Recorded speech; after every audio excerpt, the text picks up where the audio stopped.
Naam, karibu tena katika mwendelezo wa hatua zetu 7 za kupima na kuweza kujiridhisha na wazo lako la biashara, ambapo hatua iliyopita nimekufundisha kutathmini matokeo ya bidhaa au huduma yako na kuweza kuboresha kama kuna changamoto. Hatua iliyopita nyingine nilikufundisha kuuza bidhaa au huduma yako.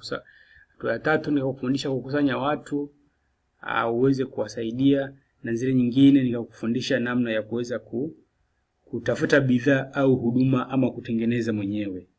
Sasa katika hii hatua ya 6 ambayo ndio somo la sasa hivi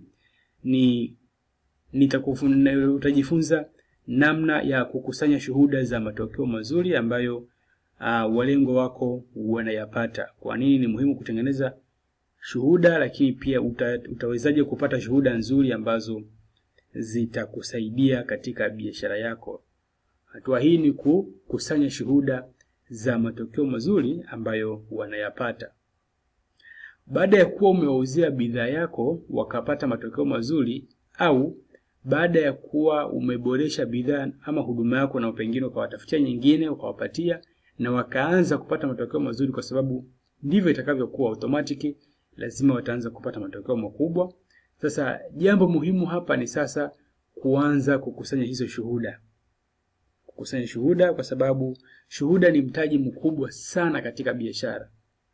Badala ya kujisifia wewe, badala ya kujisifia, unaanza kujisifia wewe, ruhusu soko lianze kukusifia. Yaani wateja ndio waanze kusema sifa nzuri kuhusu biashara yako ama kuhusu wewe. Kwa hiyo kupitia shuhuda nzuri utajikuta baadaye hautumii nguvu nyingi kuwaelezea wateja wako ama kuwashawishi kununua bidhaa au huduma. Wakiona shuhuda, wakisikia shuhuda, zinawafanya wachukue hatua haraka. Kwa hiyo soko likikusifia kuna nguvu kubwa sana kuliko ukijisifu wewe.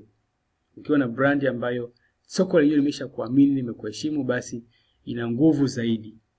Labda jambo ambalo inabidi nikupe onyo ni kwamba usije kudanganya. Usiseme uongo, sema ukweli, usije kutunga, utaumbuka baadaye. Hakikisha shuhuda hizo zinatoka kwa wateja wako, itakusaidia sana. Sasa jinsi ya kukusanya shuhuda kutoka kwa walengo wako na sifa za shuhuda nzuri. Jambo la kwanza ni kwamba hakikisha hiyo shuhuda inaelezea hali yake kabla ya kutumia bidhaa au huduma yako. Ilikuwaje? Yaani tunasema ile before. Muulize hali yake ilikuwaje hapo mwanzo, alikuwa na tatizo gani? Yaani aelezee kwenye hiyo shuhuda, aelezee mimi mwanzo nilikuwa napata hivi na hivi, nilikuwa napata na shida hii. Aelezee mwanzo alikuwa na hali gani, nilikuwa na tatizo hili, aelezee. Itakusaidia sana kuweza kuifanya hiyo offer ionekane. Kuna offers, kuna shuhuda zingine ukiziona unajua kabisa hata yaani haieleweki, haiwezi kumfanya mtu akachukua hatua. Lakini shuhuda nzuri ionyeshe kwanza, kitu cha kwanza, kabla mambo yalikuwaje mwanzo, alikuwa anapata maumivu gani, alikuwa anapitia changamoto gani, hiyo ni kabla. Lakini jambo la pili tunasema hali yake baada ya kutumia bidhaa au huduma yako, after. Amepata matokeo gani baada ya kutumia bidhaa au huduma zako, amefaidikaje? Hakikisha anakuwa muwazi, anaweka kwa ubayana zaidi, asiseme tu kwa ujumla.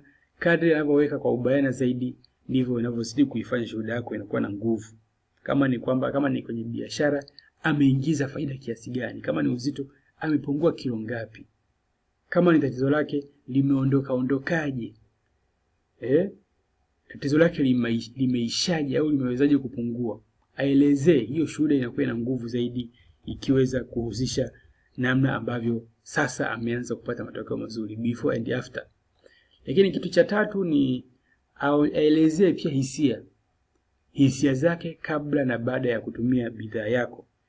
Kabla ya hapo alikuwa anajisikiaje? Tatizo ile ilikuwa inamfanya anajisikia aje?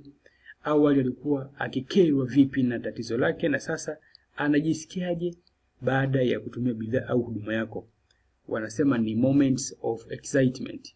Hisia zinaleta nguvu ya kumfanya hata yule ambaye hajachukua kitu aweze kuvutiwa sana, hasa anapoona mtu mwingine akitoa ama akishare shuhuda yake.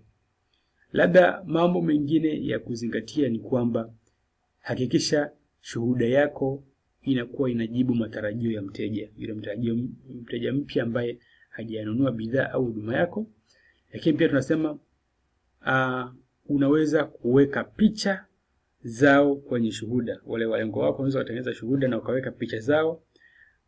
Lakini kitu kingine tunasema pata shuhuda katika mfumo wa video. Unaweza kuomba wateja wako wajirekodi video maalum ambayo itakusaidia kuweza kushare na wengine wakaona, ama ukawatumia picha ama maneno.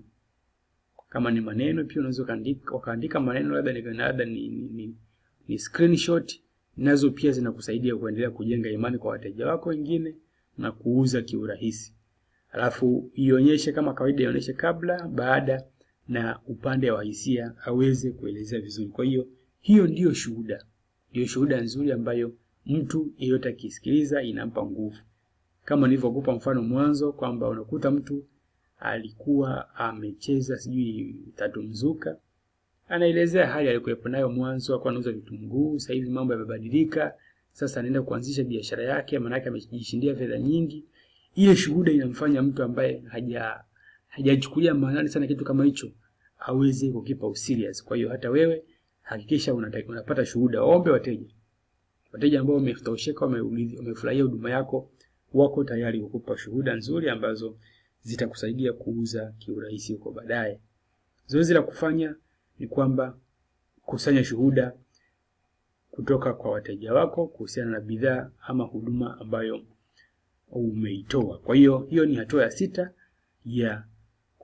ya kupima idea yako ya biashara. Kwa hiyo ukizingatia hiyo, ina maana kwamba utapata silaha za kusaidia kuuza kiurahisi huko baadaye. Unapokuwa na shuhuda, wewe unaweza kuuza bila kutumia nguvu nyingi sana. Kwa hiyo hongera sana. Tukutane katika hatua ya mwisho ya 7 katika kupima idea, ili uweze kuelewa ni kitu gani kinafuata na uweze kuchukua hatua. Kwa hiyo tukutane katika video nyingine. Hongera sana.